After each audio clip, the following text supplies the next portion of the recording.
inicio a lo que sería la última mesa del coloquio. Vamos a tener a dos participantes. Vamos a tener a Octavio García con una ponencia que se llama Precisiones de razón, de libertad y de violencia. Y luego, una vez que el compañero termine, vamos a tener al doctor Sergio Rojas con una ponencia titulada Lo conveniente, lo común, lo útil y la venganza del ignorante. Se le cedo la palabra a Octavio. Buenas tardes. Voy a comenzar a leer mi ponencia. Quiroga, en su cuento La gallina degollada, relata la historia de una familia que protege a hijos con graves problemas mentales. Se refiere a ellos como idiotas. Estos no tienen ninguna capacidad de razonar, se encuentran sumidos en el tiempo presente. En el desenlace del cuento, estos individuos toman a su hermana, la única procreada sana por el matrimonio, y la asesinan. Los hermanos con problemas mentales creen que ella es una gallina, y como con una gallina termina consumida. Frente a esta situación nos podemos preguntar, ¿por qué no calificamos automáticamente este acto como violento? O, si estos individuos no saben lo que hacen, ¿podemos decir que son violentos? Al proponernos estas interrogantes, podemos observar que la violencia no se encuentra en el acto del asesinato. Se intuye que falta algo para decir con seguridad, esto es violento. Entonces, señalar que un acto es violento requiere elementos que no se encuentran en el acto mismo de matar o agredir físicamente a otro. ¿Cuáles son esos elementos y por qué decimos que un acto es violento? El presente trabajo se dispone a mostrar los elementos que no se encuentran en el acto y que se toman en cuenta al tipificar un acto como violento. Las sociedades humanas basan sus sistemas jurídicos en el supuesto de que existe libre arbitrio. Esta cualidad le da sentido a conceptos como responsabilidad, culpa, virtud y violencia. Sin embargo, el libre arbitrio es una ilusión causada por la capacidad de razonar. El escrito parte de la siguiente hipótesis. Para tipificar un acto como violento, este tiene que ser ejercido por un agente con libre arbitrio, y este libre arbitrio se basa en la capacidad de razonar, entre paréntesis, unir proposiciones. Proponer un concepto de violencia relacionado con el libre albedrío o libertad al inicio podría parecer contradictorio. Más adelante observaremos que no existe oposición y que, más bien, hay una relación de necesidad entre ambos. Sostengo que el concepto de violencia está íntimamente ligado al concepto de libertad, al punto de que la violencia no tendría sentido sin este. Procederé de la siguiente manera. 1. Escudriñaré el concepto de libertad y su relación con el determinismo que regula la naturaleza. Estableceré el estatuto ontológico de la libertad. 3. Relacionaré este estatuto con el concepto de violencia. Y 4. Determinaré en qué consiste la violencia.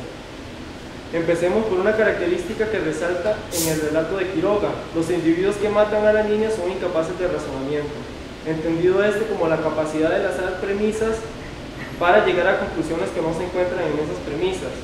Ellos están inmersos en un mundo anterior a la razón, un mundo de sensibilidad pura.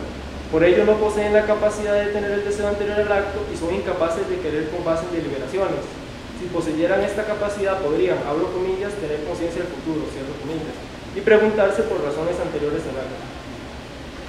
Además, en esta instancia deliberativa deberían de ser capaces de reconocer el alcance de sus acciones. Sin embargo, la incapacidad de razonar hace imposible la consideración de las posibles consecuencias de un acto.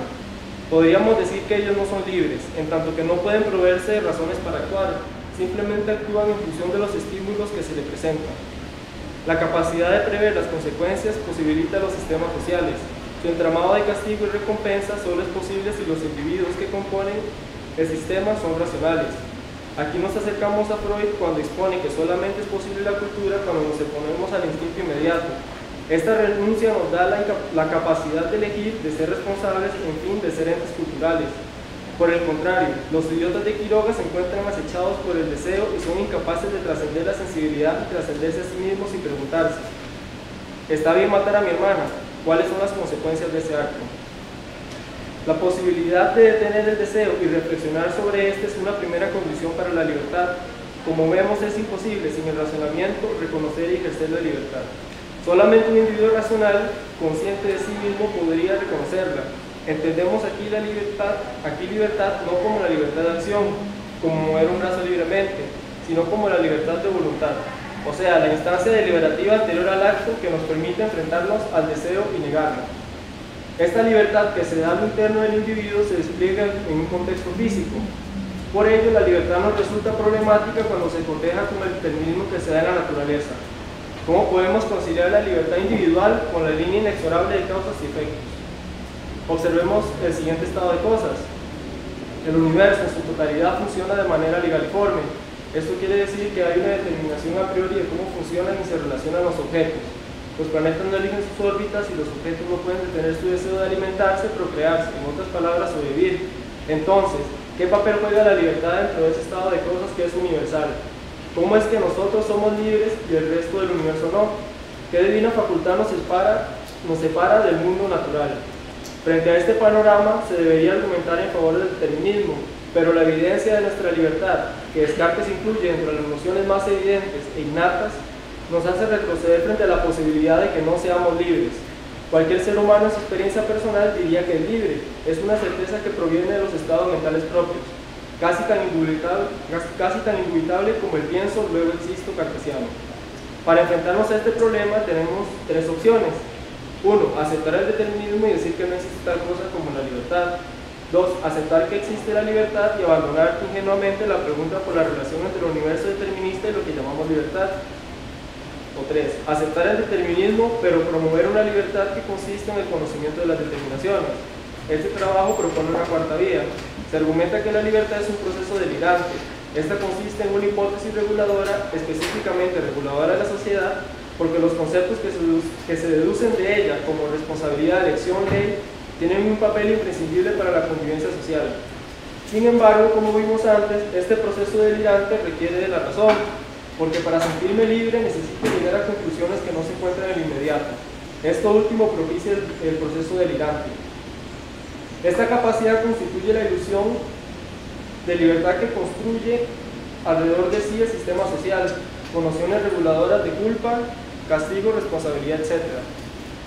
Todo individuo que tenga esta facultad se encontrará construyendo constantemente otras vías de acción, que en comparación con lo sucedido producirá nociones de corrección social. Un individuo dice, pude ir a clases de antropología, pero decidí quedarme durmiendo. En el individuo se produce la ilusión de una opción que no existe, ir a clases de antropología. La libertad es reconocida en tanto que delira y construye esa opción en oposición a lo que hizo realmente. Es imposible para los idiotas de Quiroga este proceso delirante. Podríamos decir que la libertad es una ficción reguladora de la sociedad, ficción entendida como una idea cuya no verdad teorética o incorrección y con ella su falsedad se admite y no es por esa razón pragmáticamente inútil y sin valor, porque tal idea, a pesar de su nulidad teórica, puede tener gran importancia práctica. Establecido el estatus ficcional de la libertad y la necesidad de la razón para que se dé, quisiera abordar el tema de la violencia. Comúnmente se puede entender violencia como la coacción de una entidad sobre otra, pero volviendo al texto de Quiroga, ¿por qué no decimos que los idiotas fueron violentos? Las entidades que llamamos violentas necesitan de elementos constitutivos. Para llamar algo violento debemos reconocerlo como libre y como racional. Los idiotas, al no ser racionales, no son libres, luego no son violentos. La violencia entonces se da irreconocible solamente cuando una entidad racional y libre coacciona a otra entidad racional, porque solo una entidad racional y libre puede reconocer la indiscutible obediencia que se exige de ella por medio de la coacción que sufre. También, solo una entidad racional y libre coaccionada podría reconocer que es coaccionada por parte de otro que lo obliga indiscutiblemente. Podemos concluir y caracterizar que la violencia consiste en una hipótesis reguladora y ficticia, como la libertad, que consiste en el reconocimiento de la coacción que exige una obediencia indiscutible. No podemos exigir a los idiotas de Quiroga una obediencia obligatoria, porque no son libres, y tampoco pueden coaccionar porque no pueden reconocer cuando exigen la obediencia o la obligación de otro. En algunos usos del lenguaje se observa que violencia o violento se predica solo de individuos racionales y libres. Existen metáforas como explosión violenta. Esta consiste en una figura que antropomorfiza los objetos, o sea, les provee de agencia y fines. Por otro lado, nadie dice de forma literal que un planeta fue violento al impactar a otro planeta o que alguien fue violento con un objeto al destruirlo.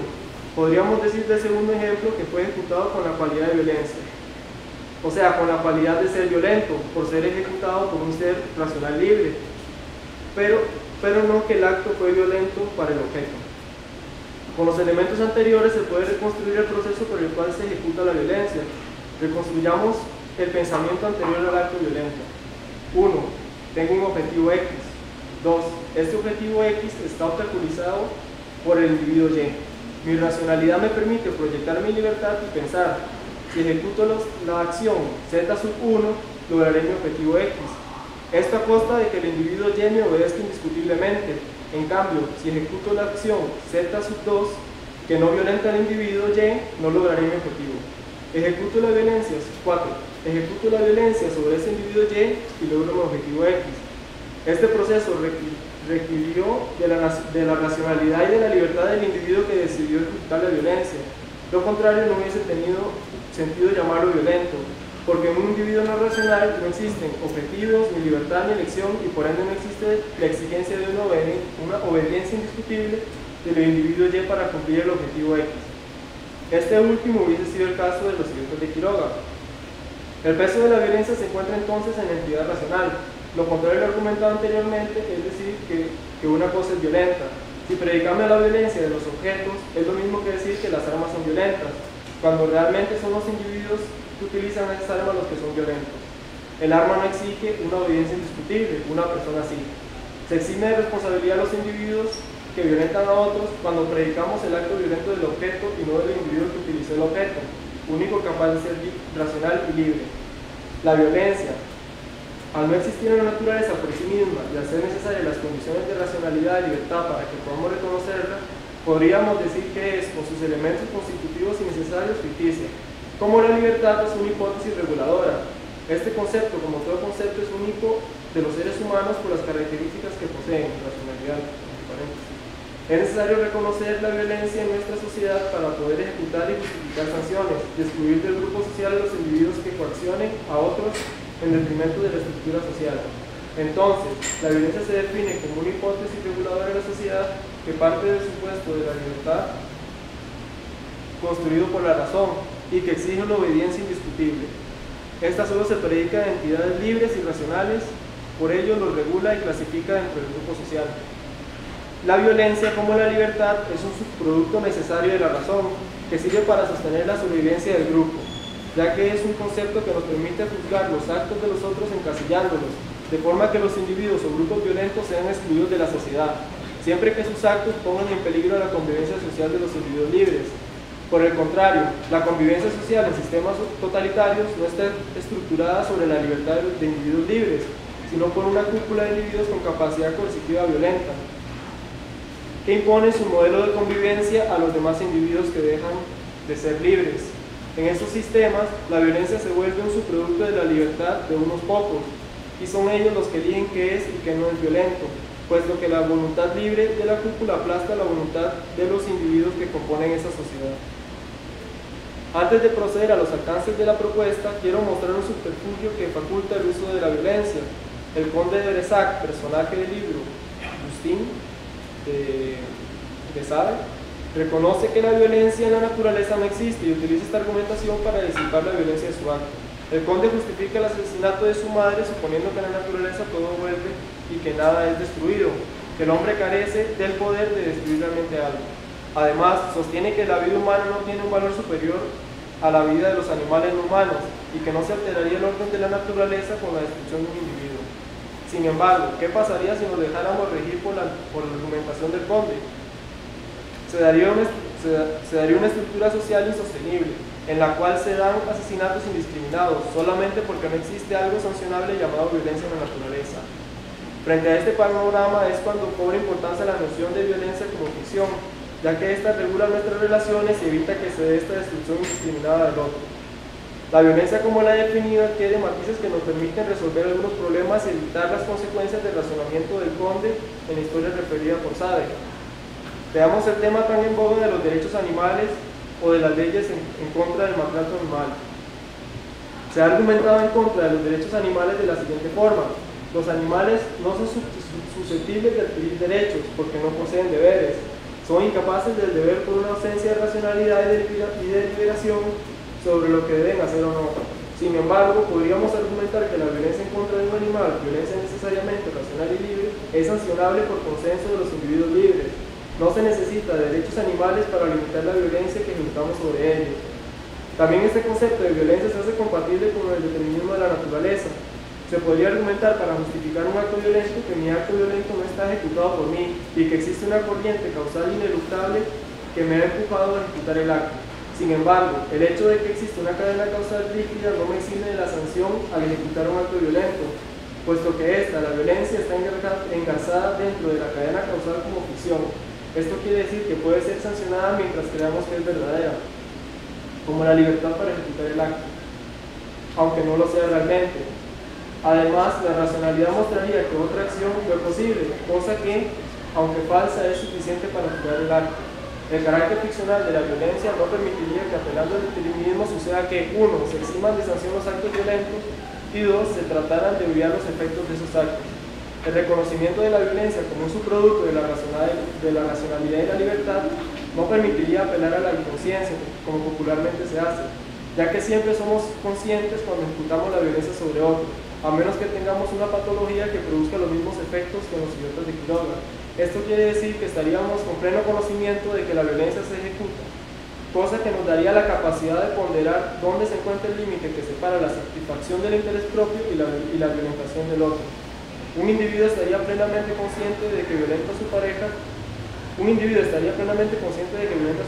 Podría propiciar una instancia de reflexión sobre las consecuencias de su conducta hacia ella antes que eludir el acto. Si fuese lo contrario, estaría abierta a la capacidad de autoengañarse respecto de los actos propios, eliminar la responsabilidad que de ellos emana, tranquilizando y obstaculizando la capacidad de reflexión activa sobre los actos violentos que ejecutamos. No habría cosa tal como una violencia inconsciente. Toda violencia sería 1. Sabida de antemano y 2. Responsabilidad libre del individuo que la ejecuta. Se eliminaría así toda delegación de mi responsabilidad hacia otros elementos, por ejemplo, a la conciencia. Como lo hace Ver Castro, constantemente se da un desplazamiento hacia un fetiche que viene a reemplazar la verdadera causa. Esto quiere decir, en términos del presente trabajo, que constantemente se da un desplazamiento de la responsabilidad de la violencia hacia otros elementos, como pudimos observar en la argumentación. La violencia es siempre consciente y ejecutada libremente. Luego, no aceptar los actos que ejecuto como violentos correspondería a un desplazamiento de la culpa hacia otro, ya sea el destino, la inconsciencia, el nihilismo de la naturaleza o la ausencia de derechos de otros seres vivos. Se argumentó que el concepto de violencia está íntimamente relacionado con el concepto de libertad, y esto nos provee elementos para poder juzgar los actos de los otros y los actos propios. La insuficiencia, al reconocer que la violencia se da a partir de la deliberación libre y racional, produce gran cantidad de excusas para librarnos de la responsabilidad. En conclusión, el reconocimiento de la violencia como un fenómeno racional y libre, nos da las herramientas conceptuales y prácticas que nos alentarían a no ejecutarla, eliminaría subterfugios utilizados para justificarla y protegería a otras entidades no racionales de los actos violentos.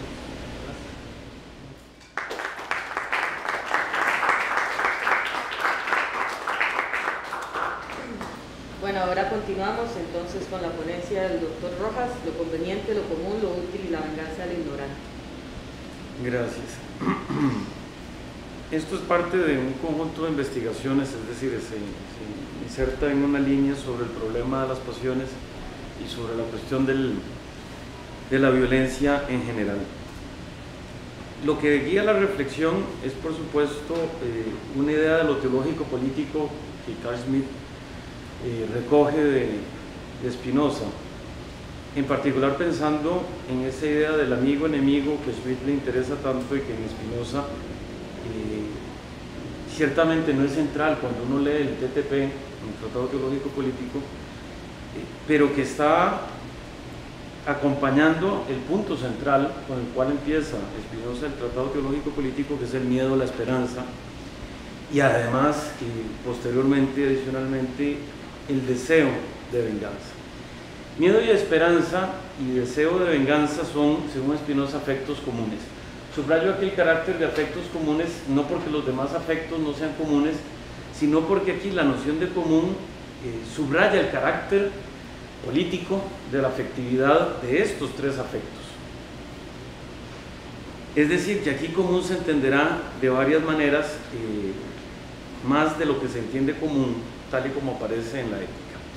Y que por otra parte, por supuesto, la pregunta en relación con el enemigo y el amigo, en esta oposición, digamos, ya bastante clásica y tradicional, ¿cómo se utiliza o cómo viene a cuento la enemistad en política, en particular si finalmente la cuestión del enemigo tiene que ver con una cuestión temporal, con una cuestión afectiva, y además dice, es la manera en que se expresa la cuestión de la utilidad? Entonces, empecemos precisamente por lo conveniente. Lo conveniente, dice Spinoza, se dice por lo menos de dos maneras. Una es atribuirlo a la extensión, y en ese sentido todo lo que está en la extensión se dice conveniente porque se puede entender, dado que está en el mismo atributo, pensándolo frente al atributo del pensamiento, que es el otro de los dos atributos que conocemos. Por supuesto, esto significa que lo conveniente se dice en relación con el cuerpo o con los cuerpos finitos en particular. Y en un segundo sentido, lo conveniente es aquello que aumenta o disminuye la velocidad de un cuerpo, que es aquel criterio por el cual Spinoza, por otra parte, define los cuerpos según la velocidad, según la relación de velocidad, y por supuesto el que pone en movimiento o detiene el movimiento de un cuerpo. Desde ese punto de vista, lo que es conveniente supone entonces la conservación de un movimiento, la conservación del cuerpo en función de un movimiento, el aumento de un movimiento o el aumento de velocidad de un movimiento para la conservación de ese individuo. Entonces la conveniencia dice desde ese punto de vista la unidad del individuo, dice la identidad del individuo, ¿verdad? Y entonces desde ese punto de vista los seres humanos se dividen en dos categorías: los que impulsan y los que no saben que se mueven.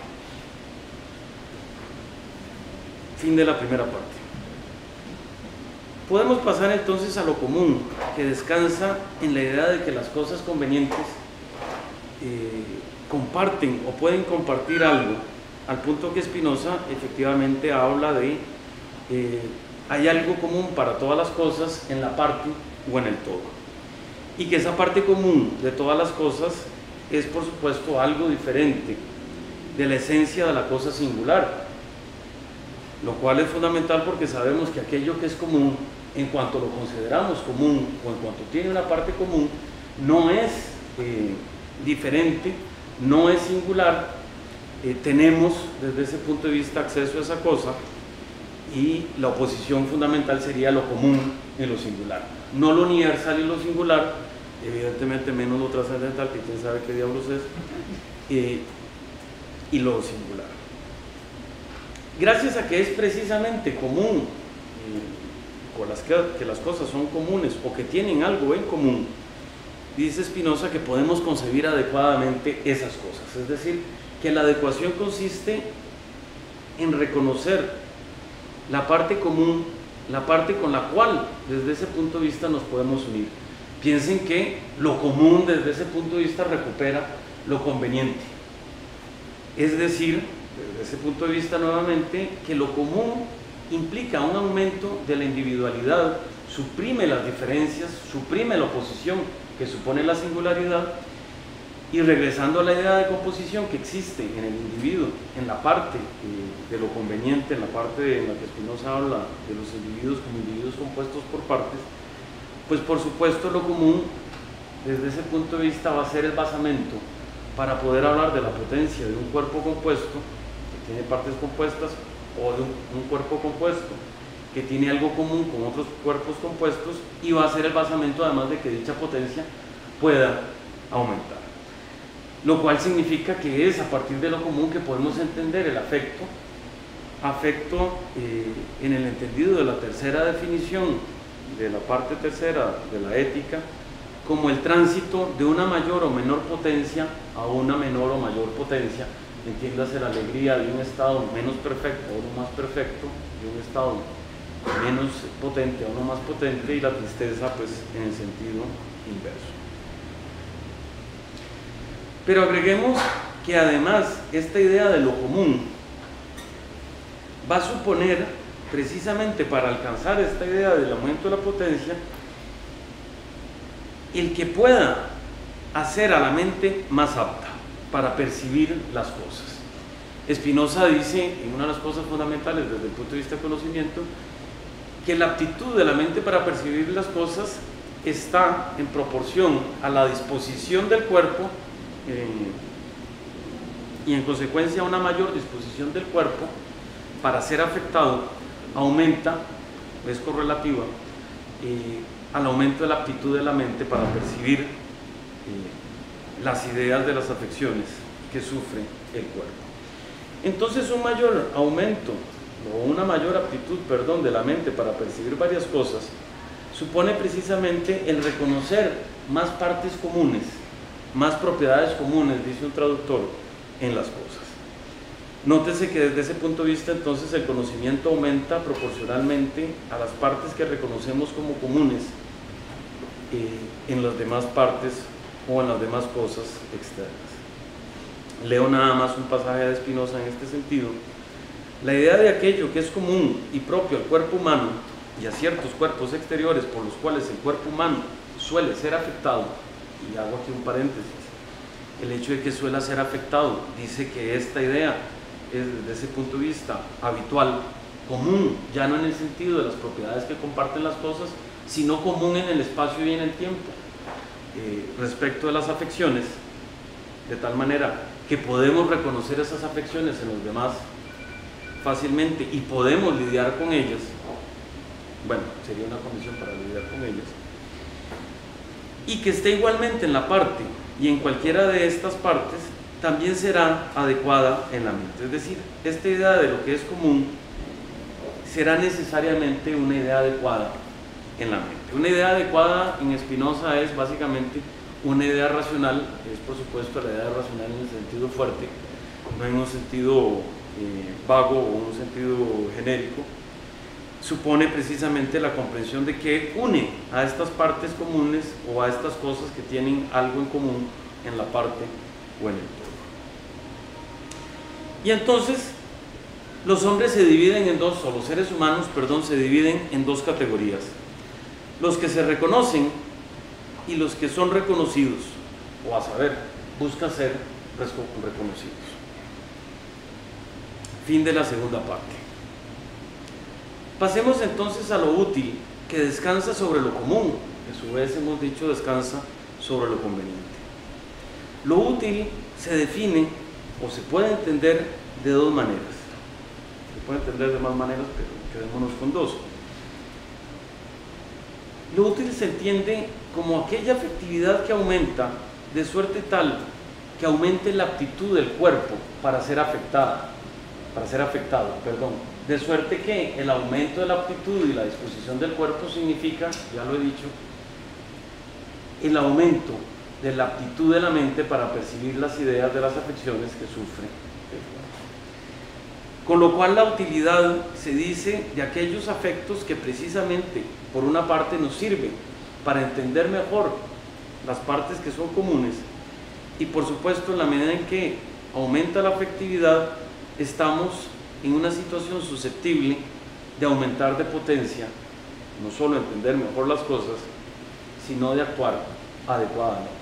Actuar adecuadamente significa aquí, por supuesto, saber las causas de aquello que ocurre y tener el conocimiento de esas causas y actuar entonces como dueño de la causalidad en el contexto, que obviamente es, insisto, una noción de racionalidad fuerte. Obviamente, entre más fuerte la racionalidad, más problemático el carácter de lo útil, el carácter de lo común y el carácter de lo conveniente del ser humano. Se dice además lo común, lo útil, referido a la sociedad como algo que es común. Y aquí hay un postulado desde el punto de vista de la política, porque la sociedad, en la medida en que funciona por un consenso común, supone la concordia. Es decir, lo social se entiende como concordia y en sentido inverso, por supuesto, cualquier cosa que destruya esa concordia, destruye lo común y busca el desconocimiento, no la ignorancia, sino el desconocimiento de las partes o de las cosas con las cuales tenemos cosas en común. En otro momento había hablado de la polarización de los conflictos políticos, todo aquello que busque la polarización, que busque el enfrentamiento, y no que busque la comprensión de por qué se dan los enfrentamientos y en qué sentido se pueden disminuir los conflictos, pues buscan la destrucción de las partes comunes, en consecuencia la disminución de la potencia de todo aquello que se supone tiene partes en común. Nótese que desde ese punto de vista la polarización tanto destruye al objeto que puede denominarse como objeto gobernado, para ponerlo en contexto político medianamente inteligible, porque parece que estoy hablando de metafísica del tercer tipo, y no es así. Destruye tanto al gobernado como destruye también al gobernante, porque obviamente el gobernado no es algo que no pueda reaccionar a lo que haga el gobernante y viceversa. En consecuencia, lo útil desde ese punto de vista, voy a añadir otros elementos, supone reconocer el carácter útil de aquello que es común. Spinoza, ya que habíamos empezado la jornada citando a Séneca, retoma Séneca diciendo que no hay nada más útil al ser humano que otro ser humano.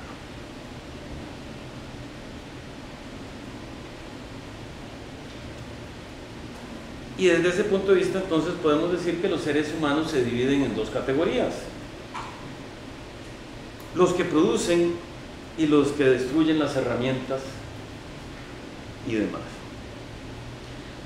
Fin del tercer capítulo. Aquí podemos entonces pasar a un problema que tiene que ver con la representación de lo conveniente, lo común y lo útil, en razón de lo cual, por ejemplo, para empezar, lo útil se vuelve siempre conflictivo desde el punto de vista de la racionalidad, porque lo útil, por supuesto, se puede entender de dos maneras por lo menos. De una manera imaginaria, según la cual, por supuesto, si yo asesino a un pariente que tiene una gran riqueza y voy a heredar, ¿verdad?, toda su fortuna, pues es relativamente útil, porque voy a hacerme millonario de la noche a la mañana, siempre y cuando no me atrapen, siempre y cuando no me quiten el dinero, siempre y cuando no quiera al pariente, etc. Es decir, que desde ese punto de vista esa representación de lo útil es imaginario, porque yo podría perfectamente ganarme ese dinero, pensando que hay que ganarse ese dinero, de otra manera. Y desde ese punto de vista lo racional, lo que se vuelve útil racionalmente, supone siempre un criterio relativo, pero supone estar en conocimiento de lo que significa la parte común del otro. Y desde ese punto de vista, siempre que vemos la parte común, siempre que vemos la estrategia de colaboración, vemos un elemento de racionalidad. El horizonte de esa racionalidad es al mismo tiempo el horizonte de la utilidad. ¿Qué significa esto? Que por supuesto, si la racionalidad no es fuerte, o lo es en menor medida, o no es absoluta, pues en el momento en que se alcance desde cierto punto de vista los intereses depositados en la estrategia,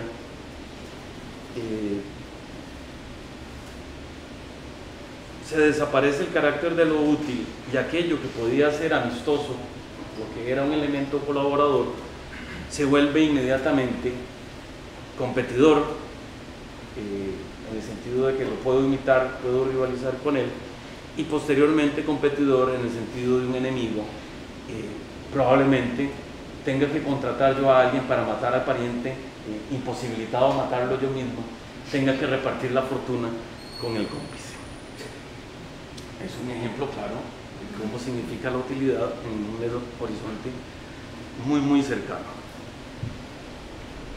Segundo elemento, que es un problema de representación, entonces, es en qué sentido lo que es bueno y malo, lo que es justo e injusto, se convierte en odio y amor.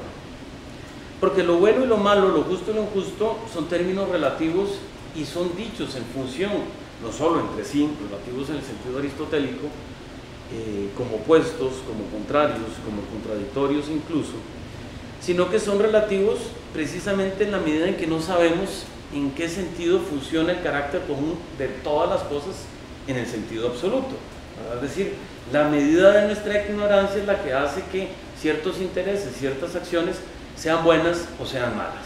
Es decir, el asesino actúa bien, siempre hay que ver que el malvado de las películas, de las telenovelas, pues no es malo en sí, ¿verdad? Suponiendo que Kant nos deje de decir que exista un mal en sí o algo por el estilo, sino que es bueno porque ve su acción como buena, solo que obviamente el asesinado no lo puede percibir de la misma manera.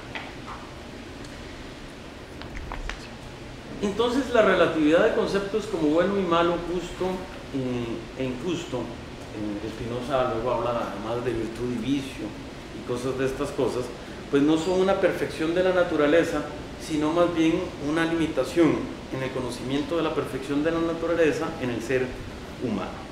Con lo cual pasamos entonces a la idea del odio y el amor como los elementos que resuelven o explican desde ese punto de vista el problema de lo común, consecuentemente de lo conveniente y de lo útil.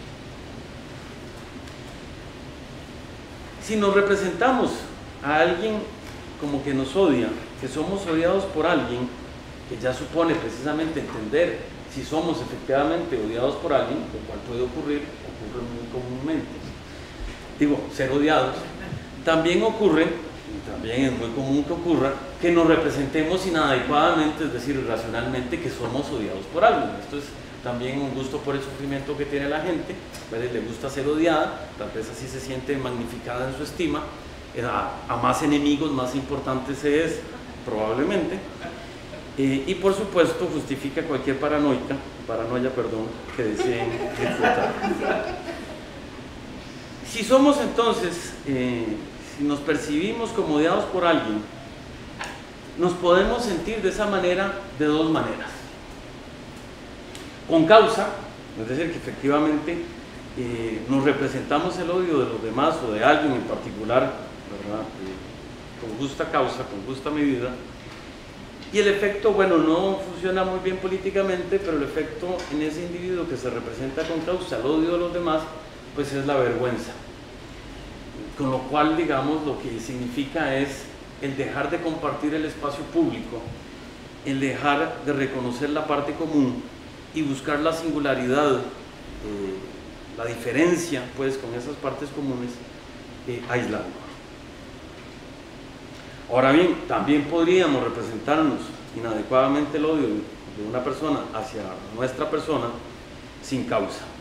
Con lo cual ocurre una cosa que es magnífica, porque dado que somos odiados sin causa, como se ve y se considera que es injusto, a su vez odiamos a quien creemos que nos odia. Y emerge entonces el odio recíproco, que es genial y funda, por supuesto, desde ese punto de vista, la política. ¿Qué produce el odio recíproco? Por una parte, en cuanto a odio, el odio tiene como consecuencia inmediata hacer el mal a quien nos odia. Porque por supuesto estamos a la espera de que quien nos odia nos haga el mal. Por otra parte, conduce a la venganza en la medida en que la venganza supone el odio recíproco y además supone que el odio ya ha ocurrido. Aquí se reintroduce la cuestión temporal en relación con los hábitos. Si no ha habido todavía un daño producido por un odio recíproco, pues le vamos a hacer el daño, como dicen, un ataque preventivo por si acaso. Y si el daño se ha producido, pues la idea de la venganza es precisamente restablecer el orden de los acontecimientos, restablecer el carácter común de las cosas. Nótese en ese sentido cómo la venganza busca, inadecuadamente ciertamente, pero tiene en la base una idea relativamente adecuada, que es recomponer el orden de las cosas, es decir, restablecer los daños. Por eso la venganza siempre en no pocos filósofos del derecho, filósofos políticos y gente alternativa, corresponde a una noción salvaje de justicia.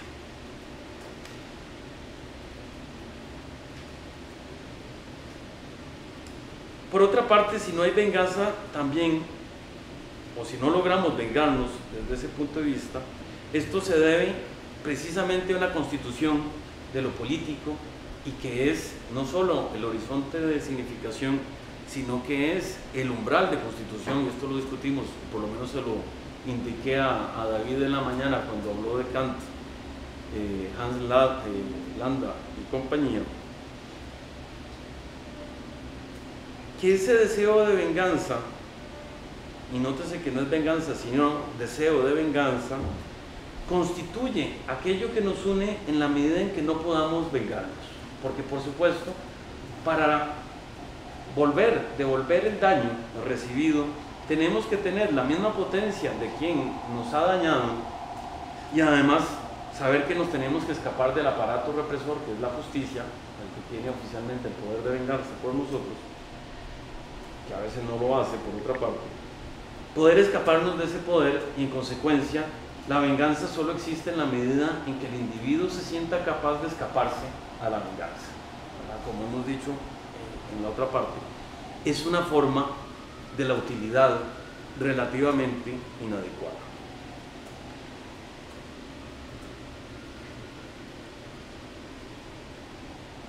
Concluyo nada más con una consideración para no ser tan pesimista, que por supuesto, si estuviéramos bajo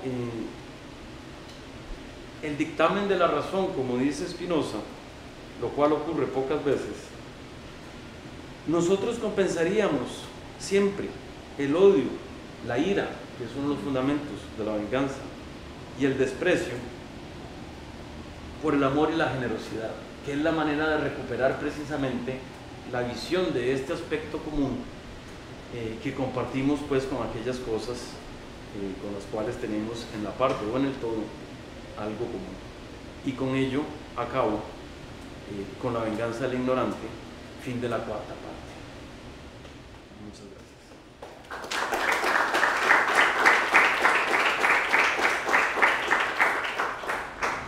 Bueno, entonces abrimos el espacio de preguntas.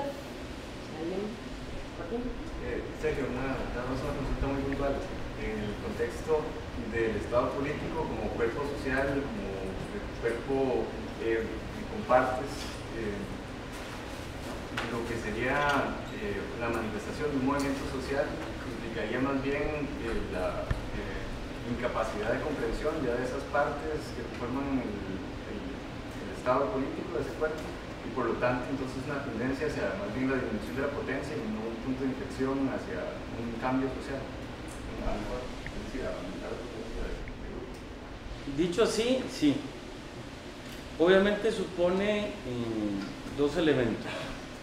Puede cambiar políticamente la situación social, pero nuevamente en función de que el deseo de venganza se pueda transformar en venganza y que no sea perseguido. Es decir, si podemos ir a masacrar a alguien y no nos va a pasar nada al día siguiente, ni a la semana, ni al año, ¿verdad? Y no va a aparecer un vengador del futuro o algo por el estilo, pues no pasa nada, podemos hacer la transformación social. El problema es un problema de apuesta política. Nótese que aquí detrás está finalmente la dialéctica del amo y el esclavo en Spinoza. El amo lo que apuesta es el reconocimiento, es decir, no tiene nada que perder porque tiene el aparato detrás que pudiera machacar al esclavo. Por eso la apuesta del esclavo es el de la vida. Entonces, bueno, si queremos la liberación, quiere jugarse el pellejo. Sí, pero hoy no porque hay partido de fútbol por la tarde. No, mañana no porque es viernes. El sábado hay que ir a hacer la compra, entonces no, el domingo hay que ir a misa, etc. ¿Verdad? Entonces, mejor reconozco al otro que tiene el dominio de las posibilidades de venganza, institucionalizadas, justificadas, y me espero al día en que podamos reunir las suficientes fuerzas para solventar el problema de la justicia o de la venganza. Es decir, que desde ese punto de vista, el primer aspecto se resuelve en la potencia y en el sentido más terrible de la potencia, que podría ser el de la fuerza física, el de la violencia, el de simplemente no habría un límite frente a mi oposición política. Pero, como digo, eso está en ese contexto de la dialéctica del amo y del esclavo, supone que es lo que se quiere jugar, quién está dispuesto a jugarse y en qué condiciones está dispuesto uno a jugarse esto. La otra posibilidad, que sería la de corte política en el sentido fuerte, que supone la negociación. No se pierde desde ese punto de vista el aspecto de que hay una apuesta, porque se tiene que estar dispuesto a ceder cosas. No he leído, no he querido leer la parte de la venganza en los términos en que lo pone Spinoza, que lo pone con un vocabulario bastante peculiar, porque tanto es lógico como tanto es, entre comillas, económico. Spinoza habla, hablando del odio, habla de crédito, hablando de la venganza, habla y de la ira, habla de un esfuerzo de rendir cuentas, de pagar, que es más o menos el mismo vocabulario, y hay otros términos de ese estilo, el mismo vocabulario que emplea Séneca o similar en el texto sobre los beneficios. Es decir, que la negociación implica efectivamente perder algo, pero para ganar algo. Es una lógica, por supuesto, que no es una negociación en el sentido inverso de no perder, ganar, sino por supuesto, más bien una economía del don, del don, como lo llamaba Moss, como lo llamaba después Bataille, que está en Séneca también, y es el hecho de dar gratuitamente. Y además, si está relacionado con una cuestión de un daño, dar gratuitamente no solo tiene que producirle la extrañeza al otro o invertir la situación de que aquí hay algo que es singular o debería ser singular y resulta que no debería serlo, debería analizar esa extrañeza de otra manera. Entonces, si uno piensa en la negociación como un dar para recibir, ya por lo menos habría una compensación. Pero habría que pensar probablemente que la negociación debería ser un dar gratuito. Por supuesto, esto políticamente es, desde cierto punto de vista, impensable, porque la lógica occidental ha conducido por otro camino, es decir, no es estoica. Nosotros no podemos, nos cuesta mucho pensar el estoicismo contemporáneamente. Si ustedes encuentran un estoico por la calle, tómenle una foto. No sé si he respondido a su pregunta. Sí, ahí nada más la pregunta de fondo era que justamente entonces en el estado político no se resuelve a partir de lo común. Buscando lo común, reconociendo lo común. Común como método, no como justamente lo que se llega a negociar, lo que se busca obtener. Sí, es decir, sabemos que hay algo común con el enemigo. Es decir, la política no se trata de decir somos todos, como decía ahora Laura, todos compañeros y nos damos las manos y todo eso, sino que reconocemos esa parte común y efectivamente tenemos que saber en qué sentido eso común nos beneficia, o cómo poniéndolo en ese término, la economía del don, cómo lo beneficio al otro, y aunque yo no espere algo, debería pasar un beneficio. Pongo un ejemplo, repongo el ejemplo que había dado David de Thoreau, discutiendo contra Kant. Y si hay un naufragio y hay una tabla, ¿verdad? Y dice David que el que está flotando no debería tratar de quitarle la tabla, que está agarrado a la tabla, ¿verdad? Para salvarse. Y ese es el análisis de Thoreau. Desde el punto de vista de Spinoza habría que pensar en sentido inverso, ¿verdad? El que está en la tabla debería pensar cómo diablo salvar al otro sin dejar de salvarse a sí mismo, ¿verdad? Y el problema ético sería más bien percibir en qué sentido se reconocen comunes para ser útiles, porque a lo mejor el otro, ¿verdad? Si lo puedo unir a la tabla, podemos patalear, ¿verdad? Llegar más pronto a puerto, ¿verdad? Esa sería la lógica. No, segundo. No sabemos de cómo era la tabla, habría que calcular la densidad.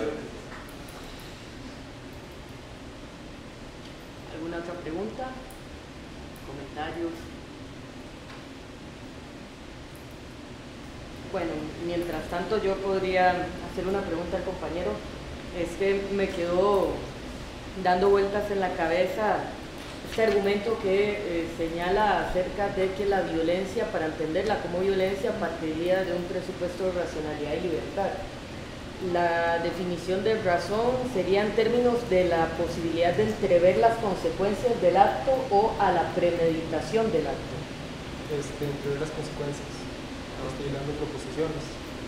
¿Y qué pasa entonces con un deseo más asociado a la pasión, que no necesariamente va a hacer una evaluación premeditada de las consecuencias? ¿Es o no violento ese acto?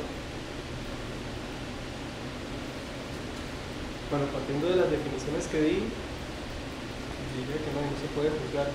No se puede juzgar. Si es totalmente pasional, digamos, si no hay un momento en el que se tiene el deseo, no se puede juzgar, digamos, sería como un tigre avanzándose sobre una presa. Digamos, no podríamos decir que el acto es violento, podríamos decir que dañó a otra persona o que la asesinó, pero no podríamos decir que es violento porque no existió esa. Sí, lo que pasa es que la analogía con la naturaleza tiene una distancia importante que tiene que ver el lenguaje. Nosotros no somos tigres. Entonces, ¿cómo pensar, digamos, la evaluación de ese acto con relación a un marco social? Por lo menos en un libro de Led, un antropólogo, él habla ahí sobre ese tema, digamos, que se utiliza mucho esa excusa de la incapacidad racional para justificar un acto violento frente a un jurado. Entonces, digamos, en un sistema jurídico, si usted argumenta que usted en ese momento no estaba en su capacidad racional, en ese momento usted puede salir libre o absuelto, aunque sí, digamos, conllevaría, digamos, un tratamiento médico, etcétera, pero sí podría salir absuelto dentro de la estructura jurídica de una sociedad. Entonces, por ahí iría el argumento. Sí, que igual yo lo encontraría un poco problemático porque bajo ese criterio están, digamos, los procesos de obediencia civil, de obediencia debida en la milicia, pero bueno, dado caso, esa era la duda. Y no sé si alguien más tiene otra pregunta, si no yo le haría una también a Sergio. ¿Sí? Es para el profe Sergio. La pregunta.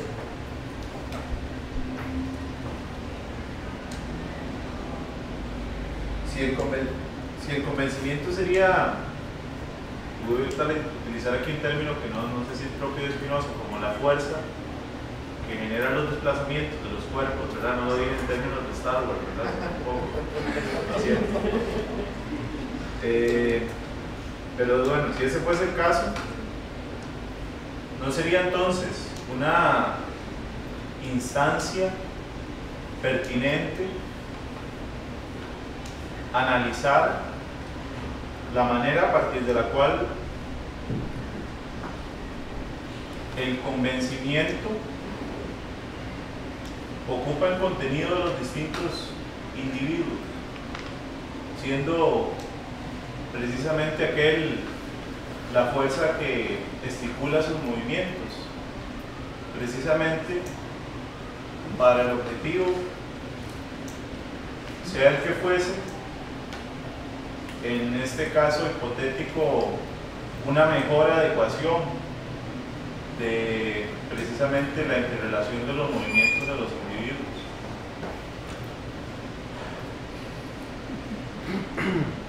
Sí. Yo no hablé de convencimiento, es decir, yo hablé de negociación. Perdón, conveniente. La conveniencia era la conveniencia, nótese que este vocabulario es por una parte es político, por una parte es económico,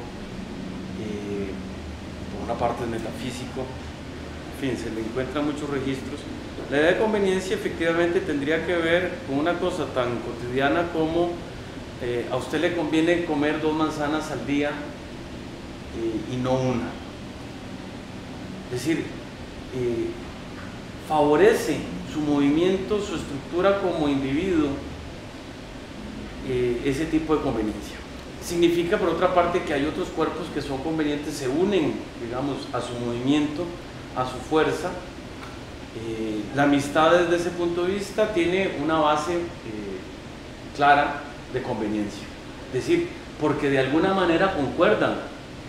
Con esta noción de concordancia, no es la de concordia que mencioné después de la sociedad en su aspecto común, hay un elemento que hacen que se muevan mejor como individuos, que se beneficien, es decir, que efectivamente aumenten de velocidad o la disminuyen en relación con otra cuestión, ¿verdad? Es decir, aquí el aumento o disminución de velocidad en realidad son conceptos y que pueden funcionar relativamente metafóricamente, ¿verdad? No tiene por qué ser, ¿verdad? Entre más amigos uno no va más rápido, ¿verdad? En el sentido literal del término, sino que efectivamente aumente el funcionamiento de ese cuerpo como ese individuo e incluso como otro individuo. Es decir, ya uno funciona con otros individuos en ese contexto. Entonces, efectivamente, desde el punto de vista del simple cuerpo, considerando solamente el cuerpo, estamos hablando de movimiento y de reposo, y efectivamente podemos hablar de fuerza, es decir, de aquello que aparece como fuerza está referida nada más al cuerpo. Eso se va a transformar efectivamente en potencia cuando consideremos además que ese cuerpo puede aumentar o disminuir esa fuerza en función, ¿verdad?, de otros cuerpos, frente a otros cuerpos, con otros cuerpos, etc. ¿Sí, Daniel? Más. Las cosas. Nada más, porque usted habló, digamos, de lo que pasa cuando hay una polarización, entonces en teoría se pierde potencia. Esa polarización tendría que ver con algún grado de amor u odio, ¿verdad?, con respecto a los sectores. Pero si tomamos a Freud, el amor y el odio es parte de la condición ambivalente con la cual uno igual se enfrenta en el mundo. Más bien lo que sería su opuesto sería una indiferencia. El odio igual es un lazo social. Entonces, ¿cómo pensar la posibilidad de la ampliación, el aumento o el debilitamiento de la potencia con relación a pensar el odio como también una forma de lazo social? Bueno, Spinoza no diría que el odio es un lazo social. No, pero le estoy diciendo de Freud. Sí, por eso, Freud está muy equivocado. De acuerdo a Spinoza. Usted me está preguntando, yo no estoy hablando de Freud. Sí, pero bueno, ¿cuál sería la respuesta entonces?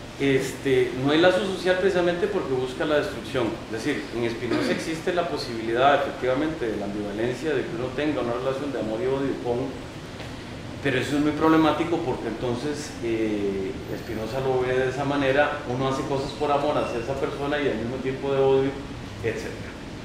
Entonces, la polarización desde el punto de vista del odio, o más bien la polarización, lo que tiene es que hay odio recíproco. En consecuencia, no hay en ese momento, en esa función, la posibilidad de amor, lo cual supone que la manera de entablar las relaciones son de destrucción y dependiendo, es decir, esto obviamente habría que estudiarlo con gradaciones, es una cuestión gradual, como la cuestión de la potencia precisamente. La polarización es simplemente una extrema oposición, una exagerada oposición.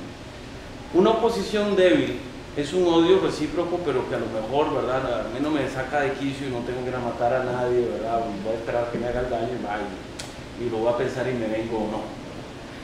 Pero cuando esa oposición se polariza, el problema es que por una parte se pierde la capacidad de diálogo, de negociación, porque ya no se ve en el otro más que un objeto de destrucción.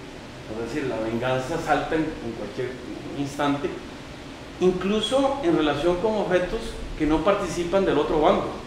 Lo pienso en el país, ¿verdad? El país está estructurado de una forma que se polariza o se está polarizando y que además produce una serie de afectos acompañantes, llamémoslo así, como es el de frustración, en razón de lo cual la respuesta es siempre de odio, no importa si ya el objeto tiene que ver con la estructura, con la matriz o con el tejido social. desde ese punto de vista, el problema de la polarización es que alimenta el odio y supondría la solución de la potencia al final. Si no se percatan de la cuestión común, de la potencia, digo, de la extrapolación de las potencias, convertidas en fuerzas físicas finalmente y que gane el más fuerte. Entonces, esa sería la situación de odio recíproco.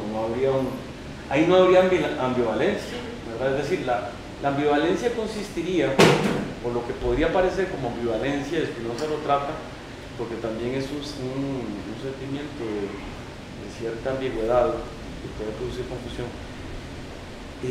Parte del movimiento social, curiosamente, no es un afecto de los afectos comunes que mencionaba al principio, y consecuentemente no está en el núcleo, lo que Spinoza ve como lo que constituye lo político, es ese carácter de buscar imitar al otro.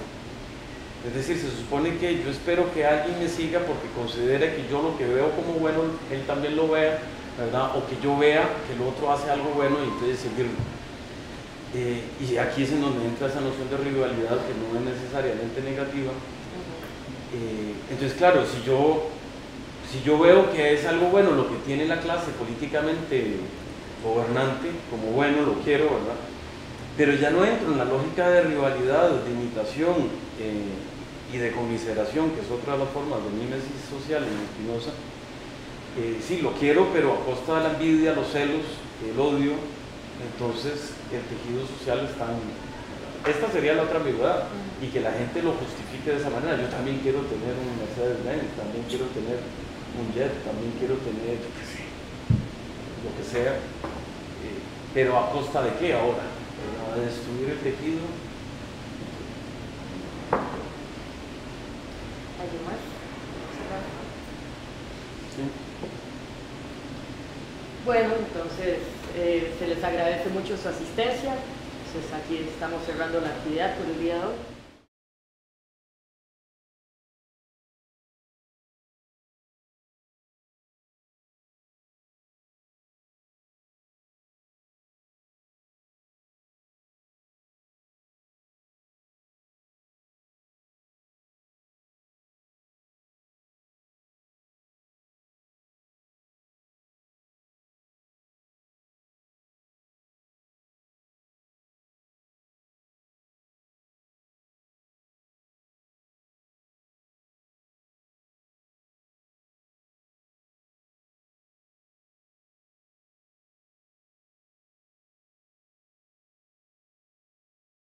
Bueno, buenas tardes. Damos inicio a lo que sería la última mesa del coloquio. Vamos a tener a dos participantes. Vamos a tener a Octavio García con una ponencia que se llama Precisiones de razón, de libertad y de violencia. Y luego, una vez que el compañero termine, vamos a tener al doctor Sergio Rojas con una ponencia titulada Lo conveniente, lo común, lo útil y la venganza del ignorante. Se le cedo la palabra a Octavio. Buenas tardes. Voy a comenzar a leer la ponencia. Quiroga, en su cuento La gallina degollada, relata la historia de una familia que procrea hijos con graves problemas mentales. Se refiere a ellos como idiotas. Estos no tienen ninguna capacidad de razonar, se encuentran sumidos en el tiempo presente. En el desenlace del cuento, estos individuos toman a su hermana, la única procreada sana por el matrimonio, y la asesinan. Los hermanos con problemas mentales creen que ella es una gallina, y como con una gallina terminan con su vida. Frente a esta situación nos podemos preguntar, ¿por qué no calificamos automáticamente este acto como consciente de sí mismo podría reconocerla? Entendemos aquí la libertad no como la libertad de acción, como mover un brazo libremente, sino como la libertad de voluntad, o sea, la instancia deliberativa anterior al acto que nos permite enfrentarnos al deseo y negarlo. Esta libertad que se da a lo interno del individuo se despliega en un contexto físico. Por ello, la libertad nos resulta problemática cuando se coteja con el determinismo que se da en la naturaleza. ¿Cómo podemos conciliar la libertad individual con la línea inexorable de causas y efectos? Observemos el siguiente estado de cosas. El universo en su totalidad funciona de manera legaliforme. Esto quiere decir que hay una determinación a priori de cómo funcionan y se relacionan los objetos. Los planetas no eligen sus órbitas y los objetos no pueden detener su deseo de alimentarse, procrearse, en otras palabras, sobrevivir. Entonces, ¿qué papel juega la libertad dentro de ese estado de cosas que es universal? ¿Cómo es que nosotros somos libres y el resto del universo no? ¿Qué divina facultad nos separa del mundo natural? Frente a este panorama se debería argumentar en favor del determinismo, pero la evidencia de nuestra libertad, que Descartes incluye entre las nociones más evidentes e innatas, nos hace retroceder frente a la posibilidad de que no seamos libres. Cualquier ser humano en su experiencia personal diría que es libre, es una certeza que proviene de los estados mentales propios, casi tan indubitable como el pienso, luego existo cartesiano. Para enfrentarnos a este problema tenemos tres opciones. 1. Aceptar el determinismo y decir que no existe tal cosa como la libertad. 2. Aceptar que existe la libertad y abandonar ingenuamente la pregunta por la relación entre el universo determinista y lo que llamamos libertad. O 3. Aceptar el determinismo, pero promover una libertad que consiste en herencia. Y 4. Determinar en qué consiste la violencia.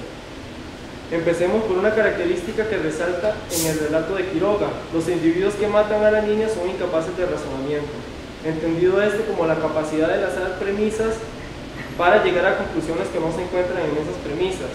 Ellos están inmersos en un mundo anterior a la razón, un mundo de sensibilidad pura. Por ello no poseen la capacidad de tener el deseo anterior al acto y son incapaces de querer con base en deliberaciones. Si poseyeran esta capacidad podrían, abro comillas, tener conciencia del futuro, cierro comillas, y preguntarse por razones anteriores al acto. Además, en esta instancia deliberativa deberían de ser capaces de reconocer el alcance de sus acciones. Sin embargo, la incapacidad de razonar hace imposible la consideración de las posibles consecuencias de un acto. Podríamos decir que ellos no son libres, en tanto que no pueden proveerse de razones para actuar, simplemente actúan en función de los estímulos que se les presentan. La capacidad de prever las consecuencias posibilita los sistemas sociales. Su entramado de castigo y recompensa solo es posible si los individuos que componen el sistema son racionales. Aquí nos acercamos a Freud cuando expone que solamente es posible la cultura cuando nos oponemos al instinto inmediato. Esta renuncia nos da la capacidad de elegir, de ser responsables, en fin, de ser entes culturales. Por el contrario, los idiotas de Quiroga se encuentran acechados por el deseo y son incapaces de trascender la sensibilidad y trascenderse a sí mismos sin preguntarse: ¿está bien matar a mi hermana? ¿Cuáles son las consecuencias de ese acto? La posibilidad de detener el deseo y reflexionar sobre este es una primera condición para la libertad. Como vemos, es imposible sin el razonamiento reconocer y ejercer la libertad. Solamente un individuo racional o violento. O, si estos individuos no saben lo que hacen, ¿podemos decir que son violentos? Al proponernos estas interrogantes, podemos observar que la violencia no se encuentra en el acto del asesinato. Se intuye que falta algo para decir con seguridad: esto es violento. Entonces, señalar que un acto es violento requiere de elementos que no se encuentran en el acto mismo de matar o agredir físicamente a otro. ¿Cuáles son esos elementos y por qué decimos que un acto es violento? El presente trabajo se dispone a mostrar los elementos que no se encuentran en el acto y que se toman en cuenta al tipificar un acto como violento.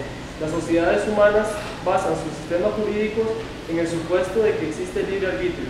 Esta cualidad le da sentido a conceptos como responsabilidad, culpa, virtud y violencia. Sin embargo, el libre arbitrio es una ilusión causada por la capacidad de razonar.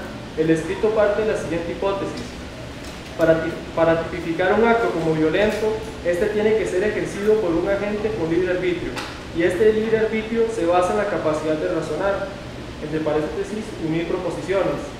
Proponer un concepto de violencia relacionado con el libre albedrío o libertad al inicio podría parecer contradictorio. Más adelante observaremos que no existe oposición y que más bien hay una relación de necesidad entre ambos. Sostengo que el concepto de violencia está íntimamente ligado al concepto de libertad, al punto de que la violencia no tendría sentido sin este. Procederé de la siguiente manera. 1. Escudriñaré el concepto de libertad y su relación con el determinismo que regula la naturaleza. Estableceré el estatuto ontológico de la libertad. 3. Relacionaré este estatuto con el concepto de conocimiento de las determinaciones. Este trabajo propone una cuarta vía. Se argumenta que la libertad es un proceso delirante. Esta consiste en una hipótesis reguladora, específicamente reguladora de la sociedad, porque los conceptos que se deducen de ella, como responsabilidad, elección, ley, tienen un papel imprescindible para la convivencia social. Sin embargo, como vimos antes, este proceso delirante requiere de la razón. porque para sentirme libre necesito llegar a conclusiones que no se encuentran en el inmediato. Esto último propicia el proceso delirante. Esta capacidad constituye la ilusión de libertad que construye alrededor de sí el sistema social, con nociones reguladoras de culpa, castigo, responsabilidad, etc. Todo individuo que tenga esta facultad se encontrará construyendo constantemente otras vías de acción, que en comparación con lo sucedido producirá nociones de corrección social. Un individuo dice: pude ir a clases de antropología, pero decidí quedarme durmiendo. En el individuo se produce la ilusión de una opción que no existe, ir a clases de antropología. La libertad es reconocida en tanto que delira y construye esa opción en oposición a lo que hizo realmente. Es imposible para los idiotas de Quiroga este proceso delirante. Podríamos decir que la libertad es una ficción reguladora de la sociedad, ficción entendida como una idea cuya no verdad teorética o incorrección y con ella su falsedad se admite y no es por esa razón pragmáticamente inútil y sin valor, porque tal idea, a pesar de su nulidad teórica, puede tener gran importancia práctica. Establecido el estatus ficcional de la libertad y la necesidad de la razón para que se dé